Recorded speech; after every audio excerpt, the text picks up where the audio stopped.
Hello. I'm trying to be loud because we're out here in the wilderness now. We're not in the car park next to St James's Park, if you hadn't already noticed. It's your Geordie Journos here, St James's Park. Post-match, Newcastle United 4, Manchester United 1. Battering half-arsed Manchester United at St James's Park. What a class result. You would have taken it before the game. Quick thoughts on that before we talk about some of the wider themes of today. Very easy. It was actually frustrating. They went in 1-1 at half time. I thought Man U gave an okay account of themselves in the first half, but then second half, a few tactical tweaks from Jason Tindall, as he admitted in the post-match press conference, really saw Newcastle race out the block second half. Harvey Barnes came alive, was electric. Second half, 2 really good goals from him, and then that high press that didn't really work greatly for Newcastle in the first half. Really effective in the second half, and then that's how Newcastle get their 4th goal. Joe Linton, right place, the right time to head to Bruno. And yeah, I think probably as easy a 4-1 win as you'd wish to get over Manchester United, which probably isn't the scalp it was of previous. I remember Newcastle beat Man U here back when they came 5th, 3-0, and that was felt like such a great night. They made a DVD out of it, the club, and today it was just almost like, yeah, this is what we do now. Yeah, echo those thoughts. Picking up a couple of players, Harvey Barnes the obvious one, but if I had to pick a man of the match, I would give it to Sandro Tonali. Just another class display from him. Just everything he does just oozes class. What a volley that was! You described it as sort of a beautiful technician. He is, and a that's beautiful exactly what he is, and technician. everything he does, whether he passes, he flicks the ball, he shoots. He's just a beautiful footballer. It's funny though, isn't it? Sorry to stop your flow here, but it's funny, like when we were talking about it beside the pitch where we normally sit. He's not, in a weird kind of way, it feels wasted that he doesn't get on the ball in those attacking areas so much. He's incredible in the 6, and you wouldn't change him at all. For your old money out there. I know I'm a grander, as Dom calls us, but he's brilliant there, but to get him further forward, because he looks like a bloke who can score goals. And that today was beautiful, wasn't it? But even that shot he had after he scored one, it was just the technique, the bend. It just quite drifted away. But Eddie Howe mentioned himself. He's got hell of a shot on him. The power he can generate on a shot and the technique he can get. I've never seen someone be able to strike a ball as nice as him. I think 12 months ago, obviously I know you've suspended stuff, but we were having conversations about Sandro Tonali. Will he make it here? And he's actually became probably one of Newcastle's most integral footballers. Yes. I think apart from, at the moment, the way this team functions, apart from the goals that Alexander Isak brings to the team, I think he's the only other absolute irreplaceable. I don't think you can replace what Sandro Tonali gives, because Sandro Tonali allows Bruno to get involved in things further up. Yeah. He sort of dovetails brilliantly with the physicality of Joe Linton. He gives legs and speed. His legs are incredible, weren't they? That run in the 95th minute or whatever it was, man, he just basically grabbed it and he said, you know what, this is my game and you're coming along with me, to the Man United players, and he says, I'm going to run you where I want to go. Honestly, that is the kind of confident, swaggering sort of thing that is very rare. And I thought that was grab the game and he just went, come on lads, you're coming with me in this corner. Just like he did in the cup final, but even more so that. It was like a dominance. Like I run this game today and you're just making up the numbers alongside me. And that's brilliant, man. That's the players like that, the more that you see him, he's incredible. There aren't many like him. Really aren't. Just a proper all-rounder. I mean, I mentioned there about his technique. His engine is phenomenal. So fit. He never tires. I've never seen the bloke tire once. So I seen him tires, and he came back after 10 months in Nottingham Forest game. I think he's being sick. He's high up, wasn't he? But like, honestly, his engine is absolutely incredible. So quick as well. Yeah, he is. He actually is deceivingly maybe, but he's rapid when he gets long bursts. Well, you saw really important contribution. I think the score was maybe 1-1 or 2-1 at the time. Fabian Schär slips and Man U almost break away, runs back and covers the ground, and that's what you get for him. I think you're right. He's become, in the number 6 role, probably Newcastle's, along with Isak, most important player. Yeah, I think him and Isak are the only irreplaceables in the team. I think we've seen, and I've been really positive to see it. I think there's been a lot of question marks, and rightfully so, about whether Harvey Barnes can really contribute to Newcastle in his team, because he's never really been able to hold down a position. What we're now seeing is a little few games that Anthony Gordon, who looked irreplaceable before, look, they're different kind of players, they're not quite the same. But what I wanted to see from Harvey Barnes was work hard, and do the defensive work and go on the outside as much as you do on the inside. Yeah. And now we're actually seeing he's now scoring the goals as well to go with all of that hard work. Having scored on Monday and then another couple of days, and that second one again was just a dominance about it. It was like, I don't really care what yous are in front of me, I'm just going to drive straight through and put this in your top corner. I thought it was great. I was really, really pleased to see Harvey Barnes step up to the fore this week. In a week where Anthony Gordon's rightfully breathing down his neck. Who Anthony Gordon, I've always said this before, that's why I would always have picked him ahead of him, is he's your match winner. He's the sort of, he's got a cuteness, a cleverness, a directness, a pace. He's got so much about him that can win you a match out of nothing, that Harvey Barnes needed to step up, and he's done that this week, so he's giving you headaches there. And Bruno probably has, he keeps things ticking over. He always has probably the most touches, the most passes, all that kind of thing, keeps everything moving. But you can probably bring players in here and do bits of that. And Tonali, for me, I don't think you can replace that. He's just absolute top class in everything he does. With Isak, who had a little bit of a quiet one today and probably should have scored. You'll be disappointed again, come off the pitch disappointed. But Newcastle United are winning games without Isak having to be top form, without Anthony Gordon in the team. Who you would have said is Newcastle's two most important exactly players. Before this, without Lewis Hall, who was up there for one of the players of the season in the team. They're finding a way of winning games and winning comfortably. I just think there's been so many questions asked of this team this season, and they're passing them now with flying colours or every question that's asked of them. Can a team go again? Can you put the deck chairs away like other teams have done it and then went and won that trophy and then almost fell off a cliff? They look unstoppable the way that they've shown they can grind results. Brentford was a grind, they've done it. They've shown they can totally outclass teams. Leicester was a walk in the park. This today is people keep telling me Premier League's the hardest division in the world. Newcastle United have a week where they've done it at 50%. They haven't had to be at 100% to win these two games and win them handsomely. Really. Look, it's probably that time of the season. The teams drop off. Some Man United got out to play for in the Premier League. You could see with the way they're lined up as well. And Leicester are already relegated, so it's probably a good week, really. I think Palace on Wednesday will be the real test. The biggest test. I think they're but again, is it the stars aligning? Have they maybe got? Are their eyes not maybe on an FA Cup semi-final rather than where they finish in the league? Be interesting to see how much that Man City results took out of them. Because that was a heavy result in the end, wasn't it? I mean, they were really good first half. First half an hour, I should say. But yeah, Man City totally wiped the floor with them. But I mean, if Newcastle go and win that Crystal Palace game, you go third in the Premier League. Remarkable. Which, they can go. You could draw. They can go third by drawing. Sorry. Because they've got a better goal difference than Forest. So a month ago, we were saying Forest are probably uncatchable. They felt the way that they didn't. Don, we did a video 2 weeks ago. Forest don't drop points. We've done now, but drop points since. I put the jinx on them brilliantly. Yeah.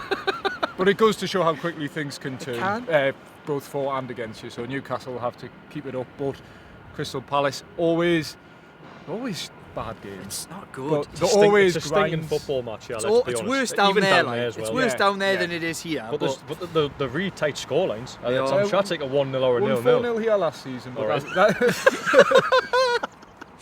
but that was always well researched on the Geordie journals. But no, I'm going aye. Other than that, it usually is. It is though. Yeah. It feels that. Anyway. Yeah, that was an outlier. I can't believe that for I totally forgot about that. Yeah, Jacob Murphy scored maybe. That was his cross-cum shot. It was another one of those. We love a cross-cum shot. We certainly do. On the Geordie journals. I want to have a little word about. Look, we've said all the positives about Newcastle United in many ways, and probably you guys let me know in the comments what you think. Before I go into what I really want to say about something else, a couple other things. We've got a couple other major points that we want to get onto, but I want to make sure that we get a word in for the sponsors, the 3 amazing sponsors on the Geordie Journals. You can get all of the details down here, and this is who they are. Comply IT Limited. Worrying about disposing of your old IT equipment? Don't be. Comply IT handle everything. Secure collection, detailed tracking, and certified data destruction. That's Comply IT Limited. We've also got Mitigate. Mitigate enhances workplace mental health, helping businesses stay compliant, reduce absences, and unlock higher productivity, creating healthier, happier teams. And of course, our OG sponsors, 4 Rivers Financial Planning. Four Rivers Financial Planning offer holistic financial advice for all stages of life, ensuring your plan remains robust and adaptable in the ever-changing world we live in.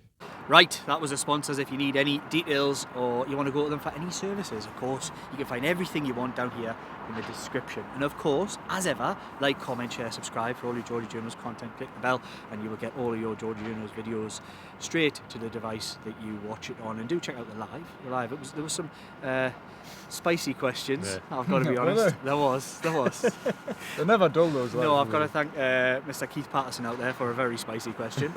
So that's Susan Boyle and yeah, Susan Boyle, Hayley Cropper.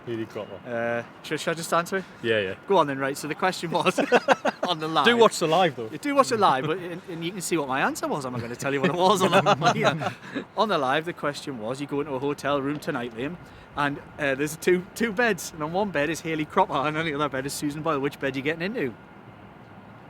You're leaving the room, aren't you? Well, I didn't. You know, things get a little bit dry in the Kennedy household, so I was stopping. I stopped the night. Yeah. Well, I served them breakfast in the morning. No, I didn't. Right. Anyway, we need to get serious now because it's a really serious topic that we're going to go on to. So we have a laugh. We're silly on here, but we can also do the serious stuff. They did so. We all know they did so today. They won. A remarkable performance. We wondered would things be affected by the fact Eddie Howe's really not a well man. He's been quite ill recently in hospital. Jason Tyndall gave a little update after the match, didn't he, Dom? So yes. I don't know if you want to, people might know this and might not, but what did he say? Well, Jason Tyndall hasn't spoken to Eddie Howe in person or on the phone for a few days now, but Eddie Howe did message him after the game. Eddie Howe watched the game on telly and congratulated both Tyndall, the coaching staff, and the players for a great win, which is what it was. But I think obviously it's been a unsettling week for Newcastle. The players, Harvey Barnes and Bruno, spoke about it, not having Howe's voice there, which is such a strong voice on the training ground on a match day. To not have that is a big miss, but to be fair, they got through it admirably, really, and it just shows the trust Eddie Howe has in his players, in the coaching staff, and the processes he's put in place as well. Yeah, how as diligent, a manager. how diligent he's been. The culture he's built here at Newcastle, that was felt today, and Newcastle and Eddie Howe got the rewards for what they've built over the past 3.5 years. Yeah, not like that. That just obviously hope he gets well. Still unclear if he'll be in charge of the Palace game, which Jason turns afterwards. We don't know, do we? We don't know yet. It doesn't sound that promising, I thought. You'd think it would be unlikely given that it's 3 days where he's been in hospital, but officially there hasn't been a word on that yet. So, no. Jason Tyndall said it himself, the quicker they get the manager back, the better. So our thoughts on the Geordie Journals are with Eddie Howe, 100%. making a speedy recovery and seeing him back on the touchline at St James's Park or an opposition touchline very, very soon. Yeah, we can't wait to see him back in charge of Newcastle United here at the Geordie Journals. Fantastic job that he's done, and I really respect the fact that the players didn't drop and there was no signs that he wasn't there. He may as well have been there, and that's a testament to him, is, like I say, putting those processes in place that everybody knows what their role is and what they should do, and not they didn't drop an inch even though he wasn't there and he wasn't that strong voice on the touchline. I think that's big respect to the manager. For that. I hope you would do the same at Newcastle World if I wasn't there. Of course. If I'd put the processes in place. You've done it brilliantly. Thank you, mate. And I would always cover you in whatever absence you have. I don't know where you're going there. No more cross-cum shots, please. We'll leave it there. Right, for me, I thought I took a little bit of glee out of that today. Well, yeah. Not only because of the 4 goals, not only because of Harvey Barnes, Sandro Tonali, whatever it may be.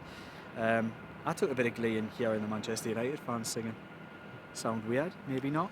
But there was a lovely sort of, I don't know, how can I describe it? I think it was a throwback to the type of club Newcastle were. Yes. And given the chip on shoulder mob, as they always are, and how they love to think that they're so much better and lorded over clubs like Newcastle United, it was great to hear them in the Mike Ashley era. It was great to hear them in, we won the supporter singing trophy and we're going to sing no matter what. You know what? Get in. That made me smile, and I made that clear to you guys when I was sitting there with a few To be expletives fair though, as well. that was before half of them walked out. By the way, there's quite a lot of them left. Yeah. But I thought it was just there's a lovely romanticism about The that. tables When have turned. The crap that they've given Yeah, everybody else from up high to suddenly now be the team that we're just going to sing and we're going to support the team forevermore. I thought, yes, that's beautiful. Yeah, it was a bit of irony. Maybe I'm petty. I don't know. Irony to them singing "Cheer Up, Alan Shearer" because I bet he was quite happy watching the team win 4-1. And I always find that they only ever bring it out for Newcastle United, and I think they must see that as some kind of smart arse move, but it's so pathetic. It's genuinely pathetic It is, to sing that. For all the glory they've had without Alan Shearer, I know. why would you Why sing does about he It's Alan because Shearer? it bothers them, and that's why Shearer likes it. It bothers them so much that But it shouldn't. stupid man turned them down. It's just pathetic, man. Yeah. Get a grip of yourselves. don't You've sing won so much. You've been a magnificent football club. Get a grip of yourselves. They didn't sing with Paul Gascoigne. No, he turned them down. He did. Did he? So Geordie turned them down. No, but I thought there was a lovely beauty about the fact that Manchester United have suddenly flipped around and become everything else. And I think there's sometimes when I flip around and think, oh, could you feel some drop off that they've had as a football club? Can you That's feel sorry incredible. for them? Then when you hear them up there, it just thinks get in the bin. A lot of years. I don't feel sorry They've at all. had enough success to have some crap years. That's the way I would put It's it. the most remarkable drop off in football I've ever known. But I said to you then before we came on camera, I just don't see how the Manchester United will ever come back. In my opinion, I just think they're in such a rut. They need a proper overhaul in every single department. Not with the knackers they've got now as owners. No chance. That's what I mean. They had the Glazers, and then Jim's came in and took on all the criticism, and it's still They're not daft, are they? Gone backward. They're not daft. Go on, ye dafty. Take on this football club, and you take all. We'll own it, and we'll do what we're going to do anyway, and you just take all the blame for it. And by the way, just put a little bit of money in as well to help with that stadium thing. Honestly, and then it's- cut all the jobs from the people that need it, the people in the club shop. Yeah. Now we'll take the Christmas bonus off them. We'll get rid of a couple in that department, a couple in that Oh, it's a department. shambles, aye. It's a shambles. But I suppose that's a conversation for it. Well, they didn't. I tell you what, they didn't feel sorry for us when Mike Ashley owned us. No, They've no. got no reason to feel sorry for anybody else. Yeah. There's some clubs you would feel sorry for, but I do think they take a particular pride in arrogance and pride in rubbing your nose in it when things go. And that's why I wanted more. When it went 4, I turned to you guys and said, I want these. You wanted rub blood? I wanted blood. I rubbed that face in it. The amount of times we've taken 5s, 6s, 7s off them, I was like, go on, give it back. And we didn't, but it didn't matter. And Newcastle used to launch DVDs when they beat Manchester United. Now it's just done more. Aye, You could- 5 you- wins in 6 You against could Man launch U, a that's reel of unheard wins and Newcastle beat Manchester United now because it just always happens. Only time they haven't done it. Carabao Cup final last season. Last season. Never mind a DVD, it could be a Netflix series. The amount Yeah. of wins Newcastle United have had. Well, the recently. Amazon Prime series covered one. Aye, the best clip from that was Eddie Howe's pre-match. Give it to them. Yeah, Effing give very, it to them. very Oscar, good, very good. And they did that today, and also 2 years. But they were half-arsed. Yeah. They were. That was a team that played like it didn't matter. They've and got a it bigger doesn't. game It on doesn't Thursday. matter to them. Yeah. Um, We're going to have the worst ever Premier League season after having the worst Yeah. ever Premier League season last season, so 2 seasons in a row. They've now finished in the bottom half in the Premier League. Have they? 8th was the lowest they've ever finished, No. which was last season, and now they're probably going to finish potentially bottom. you know what? This could be this could age so badly if they go and win the Europa. Which I would into not straight- rule out. I would by the rule way. out. No. But that's the thing, we said this last year. Okay, as much as you can almost point and laugh at Manchester United, their lows are still Remarkable compared to ours. Yeah. Our 13th in the Premier League and a Europa League potential win is like still up there with one of the would be a great season for most other clubs. So It would. it just shows the levels, but yeah, we can enjoy days like today, and they're becoming more and more frequent. Right. I haven't got much else to say, have you? Special shout out to Wall Flags. Okay. That was nice because Kevin Keegan, I know you wanted to sort of show how important he was to the football club. As a lot of people know, me and Jordan probably too young to remember, but you were like, he is the man. Newcastle wouldn't be doing this today if it wasn't for him. Yes, today's Newcastle United does not exist in the opportunities that have been given to this club now. don't happen without that man. That man is integral, the most important man in the modern history of Newcastle United by some distance, in my opinion. Like, remarkable man. Look, we talked about it, couldn't take that final step, and it was all that was missing. Produced the best team possibly that Newcastle United have ever had in terms of the dominance they had. They were the best team for a calendar 12 months. It just never happened in a season. They didn't look, and that's again Manchester United.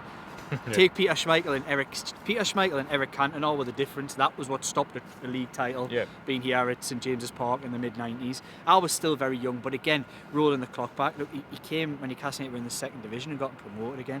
He came as in the 80s, like an incredible figure. He won the Ballon d'Or, and he was He was an England captain, and then about 2 years later, he turns up at St James's Park, smashing them in the second division, got promoted. Then comes back when the club felt like it could die. The club was, it was third division, never been there, and he stopped all that. And then like what they said in the War Flags thing, then showed everybody entertainment after that. And that team in 95-96, before Shearer came, it was probably one of the most exciting, entertaining teams that football has ever seen. And that's why it never won now, but that's why it's still talked about in football to this day, that it was so good. And they never did what this team's done, but they were another level to what this is now. And I just hope that this is the inspiration and something that can go forward, that this team can evolve and become that in the years to come, because they're winning games like a team who deserves to be where they are. They're walking through teams halfway down the division at a canter, and that's what good teams do. Newcastle United are doing it every week now, and I love it, absolutely love it. We did beat them this time. So it was a fitting tribute. We loved it. It didn't make sense without him being here. I can't lie about that. No. I was a little bit before the game. My emotions changed. Before the game, I was like, does it make sense? Eddie Howe's not there. Don't really like the fact that we're celebrating a bloke who, as legendary as I talk about him, I didn't really make sense to me. It was slightly jarring if he wasn't going to be here, and he wasn't here. So could you not have done it? Maybe first home game of the season next year, or a game that didn't have so much matter to it. Like Newcastle had to win today to get to where they want to go. This is cup, the assistant keeps talking about 8 cup finals, 7 cup finals now, and that to me is an unwanted distraction. Talking about a bloke who was here 20 years ago, it doesn't make sense. However, having seen the display, it just brought it all flooding back, and I felt it, and I thought it was very, very good. I thought I can see why they spent so much money on it, and I can see why they wanted to show the support for a man who means so much to most of the people in there and is in their hearts because of what he gave. He taught Newcastle United how to believe again, and how to. We didn't get there, but he taught everyone, like, you can entertain, you can believe, you can reach for the stars, you might get there. He's a remarkable, having met him as well, a remarkable man. Always takes the time and effort to speak to every single person, but it feels like he actually wants to talk to you, personal and exactly. He's a lovely guy, and I can't wait the day that he is back here. He's got his reasons. We all have our reasons for things that you don't want to do or do want to do. He's got his reasons, but fingers crossed it won't be too long before he can be convinced to return to St James's Park, which is his football and home. He won everything there is to win in football everywhere else apart from here. But this is the team of his dad. This is the team where he's memorable, where he's loved, and he'll always be welcome and loved by everybody at Newcastle United. And the same goes, like I say, we mentioned Eddie Howe. We all wish him the best, and fingers crossed. I hope to see him sooner rather than later at St James's Park again too. Yes. Right, you know where the sponsors are. You know what to do if you love the Geordie Journos. Like, comment, share, subscribe. It's got darker and darker and darker here. So whenever you watch this, good night. Light's done a good job today. No, it has.